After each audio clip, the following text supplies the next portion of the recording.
Saya nikahkan engkau, Sabri bin Yunus, dengan Ardini Angelin Tan. Mas kahwinnya seutas rantai emas. Saya terima dengan seperti yang disebut. Selesai. Saksi rasmi, semua ni saksi. Semua ni saksi, cuma saksi yang nak bubuh dalam buku 2 orang je lah. Okey, jadi tadi dah jelas, mungkin dah dengar semuanya. Akad nikah yang berlangsung di negeri Perlis dan tidak alang-alang tanggung dinikahkan langsung oleh sahibus samahah dan dipersaksikan oleh sejumlah sekian ramai, tidak terkecuali juga dengan lurah yang berada di sebelah kanan Datuk Mufti. Jadi dengan ijab kabul yang berlangsung tadi agak relatif lambat. Ijab kabul itu disyaratkan segera bersambung, tidak ada fasal, tidak ada pemisah antara ijab dengan kabul. Tadi agak relatif lambat. Saya tidak katakan lambat, tapi agak relatif, sikit agak lambat. Aku nikahkan kamu dengan Mas Diata binti Haji Abdul Qahar dengan mas kawinnya seperangkat alat salat. Saya terima akan nikah Mas Diati dengan mas kawinnya seperangkat alat salat, atau saya terima akan nikahnya dengan mas kawin yang telah disepakati, atau saya terima akan nikahnya dengan mas kawin yang telah disebutkan. Itu okey. Jadi yang pertama yang agak janggal dengan akad nikah yang berlangsung tadi itu agak relatif, paham bahasa relatif, sikit agak terlambat kabulnya daripada ijab kabul.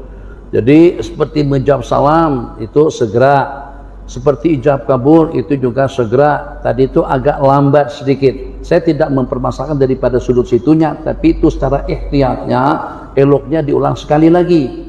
Yang kedua, setelah diijab oleh sahibus samahah, ternyata dengan jawaban daripada si pengantin tadi itu, saya terima dengan seperti yang tulis itu. Dalam bahasa Melayu pun janggal bahasa itu. Saya terima dengan seperti yang disebutkan. Begitu? Saya terima dengan seperti yang disebut. Saya terima dengan seperti yang disebut. Kita ni tak pandai bahasa Melayu ke? Saya terima dengan mas kawin yang telah disebutkan tadi. Bahasanya cantik sedikit. Saya terima dengan seperti yang disebut. Terima yang, kemudian seperti yang disebut. Tak ada masalah. Seperti atau dengan yang atau dengan seperti yang disebut itu tentang mahar, itu tidak problem.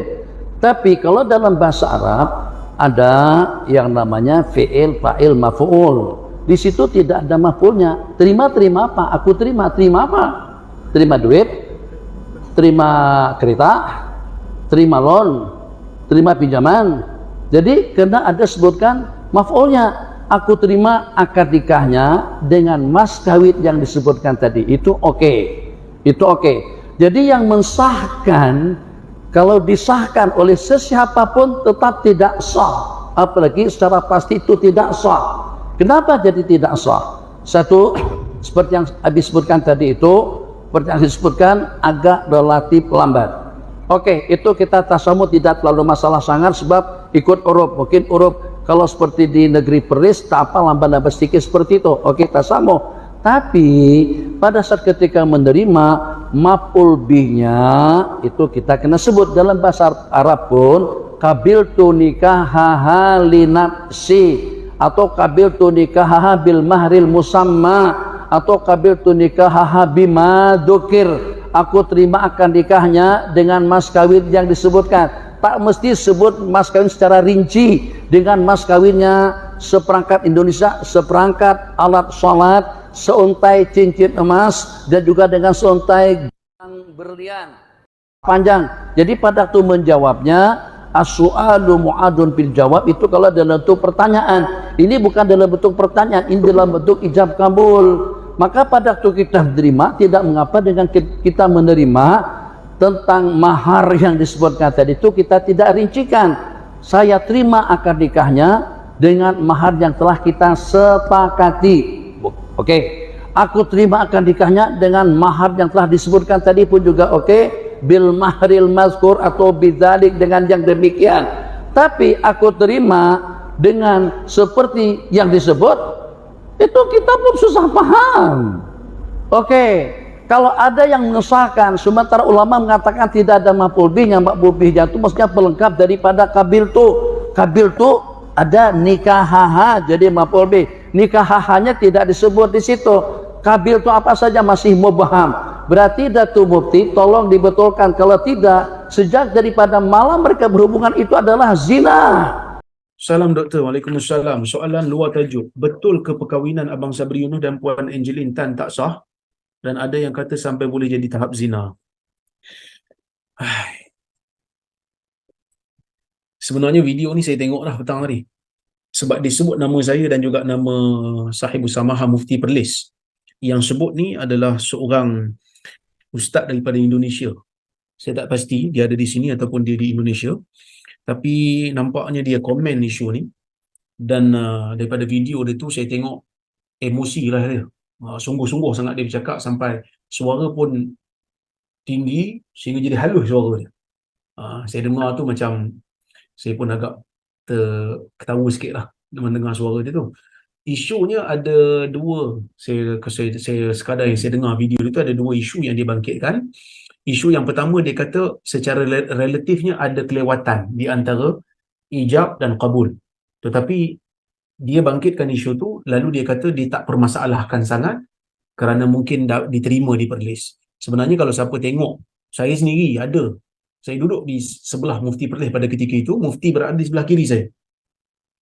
Dan saya sendiri menyaksikan tidak ada kelewatan pun. Tak ada kelewatan pun pada ijab dan qabul. Okey saja. Dan benda ni pun beliau sendiri sebut tidak dipermasalahkan sangat. Jadi tak ada isu lah. Isu yang kedua, apabila disebutkan dalam kabul itu, saya terima. Saya terima dengan seperti yang disebut. Begitulah lebih kurang yang saya ingat kabulnya. Saya nak sebut di sini, tuan-tuan dan puan-puan rahmati Allah sekalian, yang menjadi pertikaian antara ustaz tersebut dengan negeri Perlis ialah apabila dia mengatakan tidak sah. Kenapa tak sah? Kerana tak disebut saya terima apa, dia kata. Kena sebutlah terima apa. Kena sebut terima apa. Pertama tuan-tuan, saya nak sebutkan perkara ini sebelum saya nak komen pasal isu itulah. Saya sebut tadi, isu pertama yang dikatakan secara relatifnya ada jarak di antara ijab dan qabul, clear. Memang dia sendiri tak nak permasalahkan, dan saya sendiri yang menyaksikan, saya tidak nampak ada tempoh yang panjang antara ijab dan qabul, tidak ada. Okey. Kemudian yang kedua, isunya tidak menyebutkan saya terima nikahnya. Itu isu yang kedua. Kemudian dibangkitkan tentang isu zina dan sebagainya. Kemudian dia minta saya dan juga Sahibus Samahah untuk bertindak membetulkan semula akad ini. Kemudian dibangkitkan isu kami suka memperli orang dan sebagainya. Isu bid'ah juga dibangkitkan, isu maulid juga dibangkitkan, isu tahlil dibangkitkan. Saya tak tahu sebenarnya fokus dia ke mana. Tapi isu bid'ah, isu tahlil, isu maulid tak termasuk pun di sini sebenarnya. Ini isu ijab dan qabul. Yang pertama, dia sendiri tidak mahu mempermasalahkan, walaupun dia yang sebut dia tak permasalahkan. Okey, selesailah. Tidak ada jarak di antara ijab dan qabul. Isu yang kedua, dia bangkitkan isu kena sebut aku terima nikahnya ataupun aku terima nikah fulanah binti fulan. Saya nak sebut tuan-tuan, pandangan yang disebut tu bukanlah salah. Pandangan tu betul. Itu adalah pandangan dalam mazhab al-Imam Syafi'i. Jom kita tengok. Saya nak paparkan kepada tuan-tuan perbahasan para ulama. Sekejap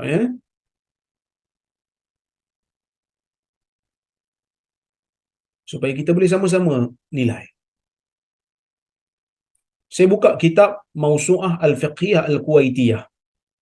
Ini kitab Mausu'ah Fiqhiyah Al-Kuwaitiyah, ensiklopedia fiqh yang dicetak di Kuwait.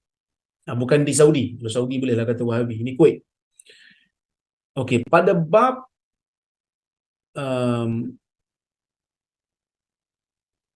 perkataan suami. Okey. Apabila wali mengatakan, wali mengatakan kepada bakal suami ni, zawajtuka ibnati au ankahtuka, aku nikahkan dikau dengan anak perempuanku, ataupun aku kahwinkan dikau dengan anak perempuanku, ataupun aku nikahkan dikau. Maka suami mengatakan qabiltu nikahaha au raditu, aku terima nikahnya ataupun aku redha. Dia kata okey, tapi dia mesti guna past tense, kerana past tense lebih jelas menunjukkan sesuatu yang pasti. Okey, kecuali dia kata di sisi mazhab Syafi'i tak memadai suami sebut qabil tu saja. Ini mazhab Syafi'i. Ataupun saya redha saja. Bahkan mesti sebut saya terima nikahnya ataupun saya redha dengan nikahnya. Kalau dia tak sebut saya terima nikahnya ataupun saya redha dengan nikahnya, maka nikahnya tidak sah menurut pandangan yang muktamad dalam mazhab. Okay. Nanti saya urang. Manakala di sisi majoriti fuqaha ni, wa inda jumhuril fuqaha Hanafi, Maliki, Hambali, dan satu pandangan di sisi Syafi'i. Satu pandangan di sisi mazhab Syafi'i, mereka mengatakan memadai seorang suami mengatakan saya terima ataupun saya redha, maka nikah menjadi sah. Tak perlu sebut saya terima nikahnya pun. Itu majoriti. Hanya mazhab Syafi'i agak sedikit ketat dalam masalah ini. Itu pun pandangan yang muktamad. Pandangan kedua dalam mazhab Syafi'i mengatakan sah. Jadi, saya nak sebut di sini, yang kita nak kerah sangat ni pasal apa? Kan?